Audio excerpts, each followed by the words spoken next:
Hi everyone, I'm Dr. Madhumita and you know me as MedicoMadhu. Today I'm going to tell you the 10 different ways by which we can protect our lovely kidneys.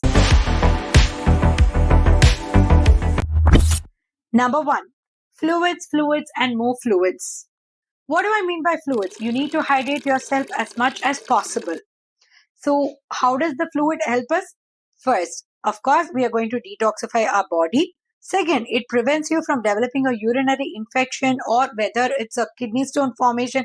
All these things can be easily prevented. Let's say that you're already unwell. You have loose motions or you have a fever or let's say you are vomiting continuously. All these things can result in dehydration. Of course, during that time, hydration is more important. Even if you don't want to eat your food, it's completely okay. Drink a lot of fluids, whether it's water, soup, or it's something else that is liquidy. It doesn't matter, but you need to take it as much as possible. The reason is when you're unwell, your kidney can go into shutdown, what we call as acute kidney injury. We don't want you to develop that because this can result in kidney failure. So hydrate yourself and make sure your friend or your family member, the next time they have a fever, they are well hydrated. Number 2 is to keep your body weight under check. If you're someone who is obese, make sure you're losing weight. If even your BMI is normal, make sure you're healthy and you maintain that weight. Obesity itself is a risk factor for diabetes, hypertension, and other chronic illnesses. As you know, these all can affect your kidney. So, keeping your weight under check is very important. Number 3 is to do regular physical activity. The more you exercise, the better it is, not just for the kidney, but for every single organ of your body. Always have at least a half an hour routine for doing regular physical activity in your day to day life. Involve trekking and other sports activity which keeps you happy. This not only helps in keeping your physical health in a good state, but also your mental health. Number 4 comes smoking. Make sure you quit smoking. So what does smoking do? You have heard about lung cancer risk, heart risk. How does it affect your kidney? Well, kidney has its blood supply. So in these vessels, it will cause injury. Whether it's your renal artery or vein, it can cause a damage. So it is better to quit smoking and protect your kidney and other organs as well. Number 5 is alcohol intake. Take your alcohol in moderation. Best would be to avoid it. But if you're someone who has to socialize, you have a business meet or something where you will have to take alcohol, see through that it is well diluted, or whenever you're taking it, flush it off as much as possible by drinking a lot of water and take deep breathing so that it evaporates out. This will help in protecting your kidney, and also by taking a lot of fluid, you're cleansing it off your system. So this way you can prevent kidney damage. Number 6 is your balanced diet. As much as possible, have a lot of proteins, fruits, vegetables, enough carbohydrates and fat in your diet. A balanced meal will not only help your kidney but also every single organ of your body. Your calcium, iron, all these things are directly related with your kidney. So the food should be adequately taken so that your erythropoiesis and other erythropoiesis is basically production of your red blood cells. Okay.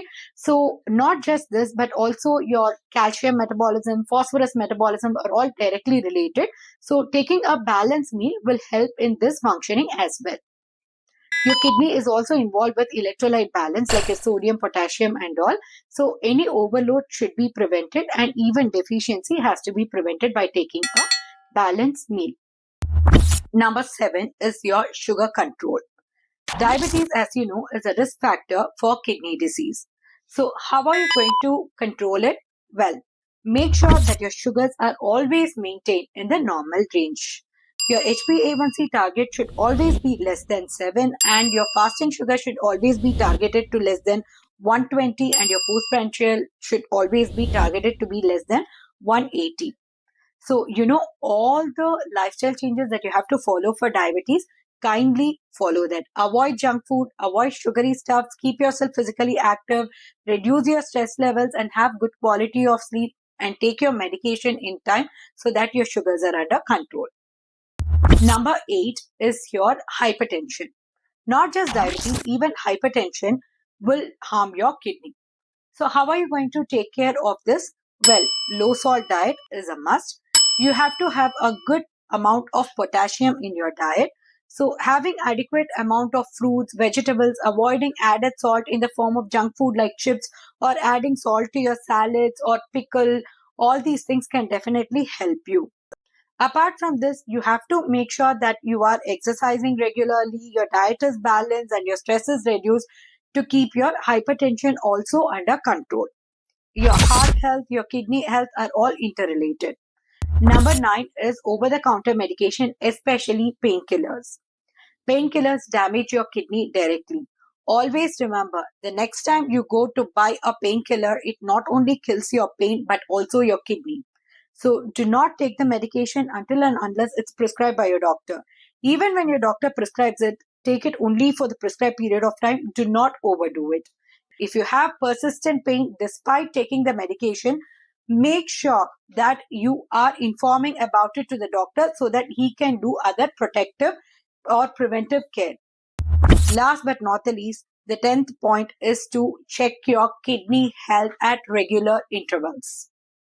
So, what do I mean by checking your kidney health? Basically, doing your kidney function test, urine analysis, ultrasound, and keeping your sugars and pressure under control, getting all these profiles checked on repeated basis. Let's say 3 months interval or 1 year interval, whatever is prescribed by your doctor. If you're a normal person, then I would suggest that is without any comorbidities, you don't have any health issues, you're normal, having a healthy life, then do your test yearly once. If you're someone who is above 40 or 50 years of age or you have some comorbidities, then definitely get it done at least every 6 months once. Or if your doctor suggests it at earlier date, then please follow it. With these simple measures, we can definitely keep our kidneys hale and healthy. I'll be meeting you all again with more informative videos which gives you general tips as well as preventive measure to have a healthy living.